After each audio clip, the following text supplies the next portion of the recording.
What's up, winners? So welcome to Stay Winning Wealth.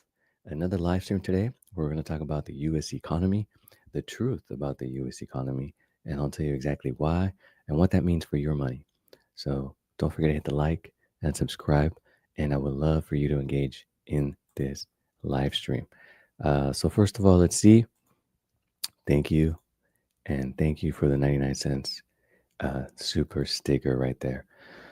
So I thought about this live stream because of a comment that I got on my TikTok. So let me show you my TikTok, what I posted, and what caused me to go down this path to get you the accurate information you deserve regarding the current U.S. economy. Okay, so I'm gonna go ahead and mute the TikTok, but I will show my screen here so you can go ahead and see what I'm referring to. Okay, so I went ahead and posted this, and this is the information I provided. So again, I just uploaded a 7-second video to TikTok. Said second quarter GDP has been revised higher once again. It is now 3.8%. So the Bureau of Economic Analysis (BEA) announced on September 25 that the final estimate for second quarter GDP 2025 GDP growth has revised upward to an annualized rate of 3.8%. Actually, let me read that again for when I clip this live stream later. The Bureau of Economic Analysis, BEA, announced on September 25 that the final estimate for second quarter 2025 GDP growth has been revised upward to an annualized rate of 3.8%. This is a significant jump from earlier estimates, which were initially 3% and later revised to 3.3%. So, that's actually really good information for economic data.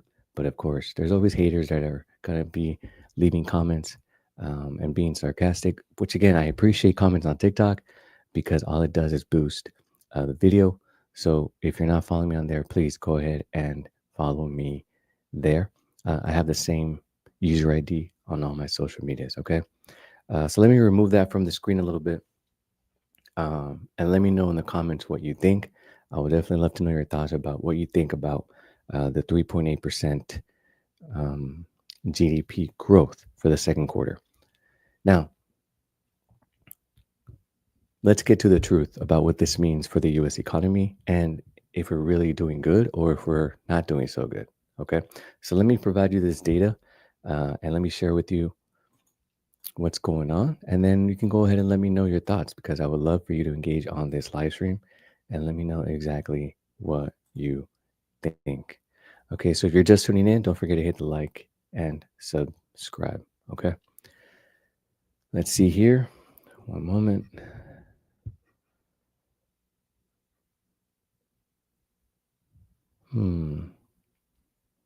There it goes. Okay, there it goes. Awesome.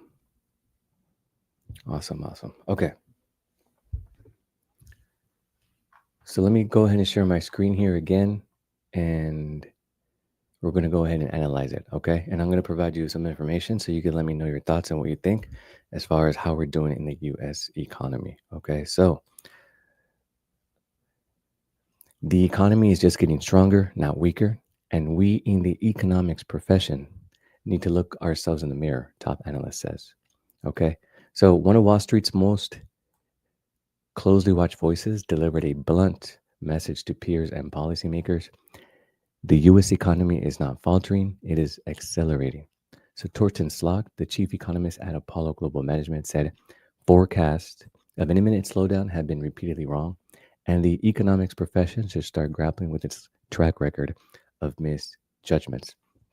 So he's calling out the industry, he's calling out economists, he's calling out Wall Street, he's calling out the media to stop it with these incorrect predictions about how bad the U.S. economy is.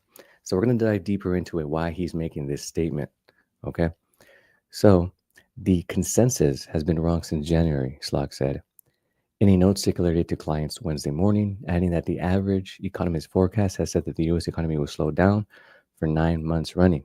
So that's right. We're in month 10 out of the year, month 9 in Donald Trump's presidency. And the average economy has, or the average economist has installed fear in their message.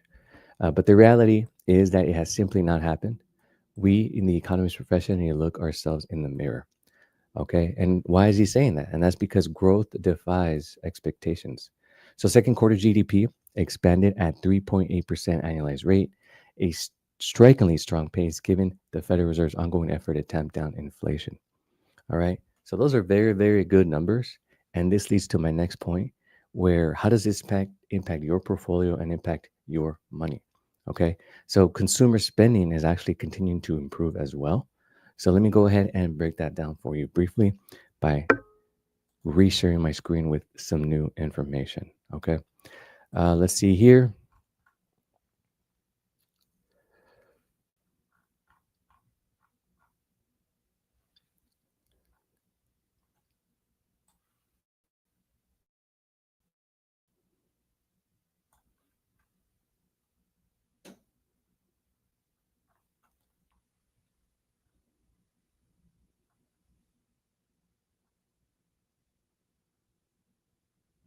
I appreciate your patience.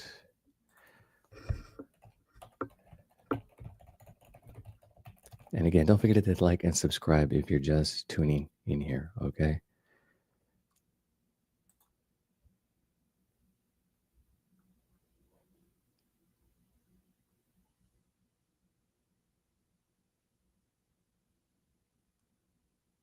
Okay.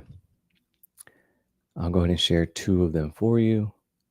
One backing up what I said before, one backing up what I would say going forward. Okay.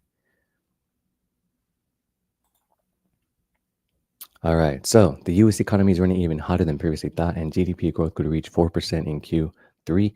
So this information is from about a week ago, where it again, I'm getting the information from where I made my TikTok content about the 3.8%, even though its prior reading was 3.3%. Okay, so now they're predicting it could hit 4% in Q3, which is a rare thing to see, uh, but it's very possible under this administration. We've seen good things, and we're seeing it now with this economic data. So, what does that mean for you and your money, right? Let's take a look at that. So, is Wall Street responsible for a consumer spending boom? So this is as of yesterday, right? There are reports that consumers are spending more, and yes, I understand. Some of that information has to do with people going back to school and doing some school shopping, but we can also take a look at the bigger picture. So stocks are up 16% from a year ago. Home prices have only inched higher, which is true. My net worth has increased thanks to my real estate, which is yeah, if you're new to this channel, I'm very passionate about it. So don't forget to hit the like and subscribe. All right. So together, these moves have lifted household net worth to more than 800% of disposable income, which is near record highs outside of early 2022. Okay. Um, let's take a look here.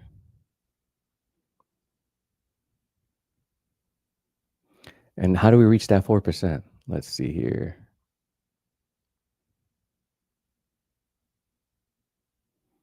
But yeah, because of that wealth, there's a nice cushion here.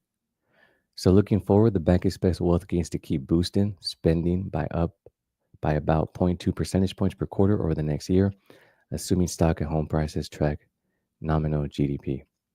The wealth effect is concentrated in the top two income quintiles, which together account for about 60% of total consumption.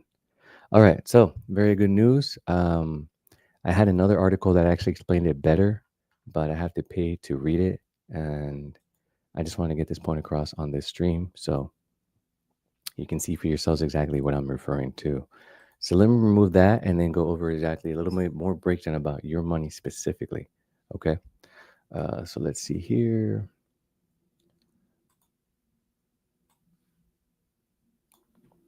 Okay. So we are witnessing history. Okay. The stock market futures are green again with the S&P 500 now up 39% since April 2025 lows. Even as the government shutdown began 24 hours ago, the S&P 500 is pushing further into record territory.